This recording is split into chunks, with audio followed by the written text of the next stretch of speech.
இன்னைக்கு நம் சமையலில் நம்ம சிக்கன் சால்னா எப்படி செய்கிறதுன்னு பார்க்க போகிறோம். வாங்க பார்க்கலாம். 2 ஸ்பூன் ஊற்றிக்கோங்க. ஒரு பிரியாணி இலை, அன்னாச்சி மொக்கு, ஒரு ஏலக்காய், ஒரு பட்டை, ஒரு கிராம்பு, சோம்பு 1 ஸ்பூன், ஒரு பெரிய வெங்காயம் அரைஞ்சி வச்சுருக்கேன், அதையும் போட்டுறேன். அடுப்பை மீடியமாக வச்சுங்க. கருவேப்பிலை கொஞ்சம் கிளி போட்டுருங்க. ஒரு பச்சை மிளகா 2 அரைஞ்சி போட்டிருக்கேன், அதையும் போட்டுறேன். நல்லா வணக்குங்க. வெங்காயம் பொன்னிறமாக வச்சு சிக்கனை 1/4 கிலோ எடுத்து வச்சுருக்கேன், அது சுத்தம் பண்ணி வச்சுருக்கேன், அதை இதில் போட்டுறேன். இந்த சிக்கனுக்கு தேவையான கல்லுப்பு, 10 சின்ன வெங்காயத்தை உளித்து நைஸாக அரைச்சி வச்சுருக்கேன், அதையும் போட்டுறேன். நல்லா கிளறி விடுங்க.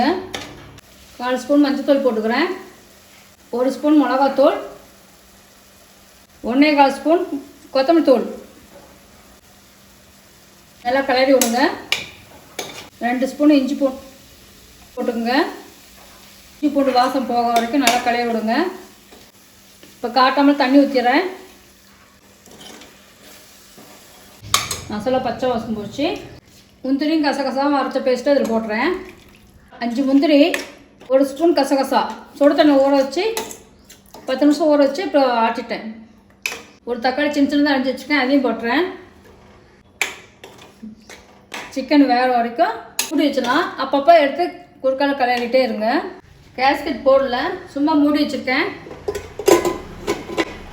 அடுப்பை மீடியமில் தான் இருக்குது, இதுலேயே கொஞ்சம் வேகட்டும். சிக்கன் வெந்துருச்சு. இப்போ 1 டம்ளர் தண்ணி ஊற்றுறேன். உப்பு காரம் பார்த்துங்க. 1/2 மூடி தேங்காய் திருவி அது 2 டம்ளர் தேங்காய் பால் எடுத்துருக்கேன், அதை இதில் ஊற்றலாம்.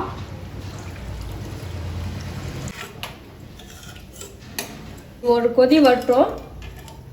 கொதி வந்துடுச்சு. 1/4 ஸ்பூன் சீரக மிளகுத்தூள் போட்டு இறக்கிடுங்க. ஒரு கொதி வந்தோடனே இறக்கி விட்ருங்க. கொதி வந்துடுச்சு. அடுப்பு ஆஃப் பண்ணிடுறேன். சிக்கன் சால்னா ரெடி ஆகிடுச்சு. இது வீட்டில் ட்ரை பண்ணி பாருங்கள். இன்னொரு ரெசிபியில் நம் சமையலை பார்க்கலாம்.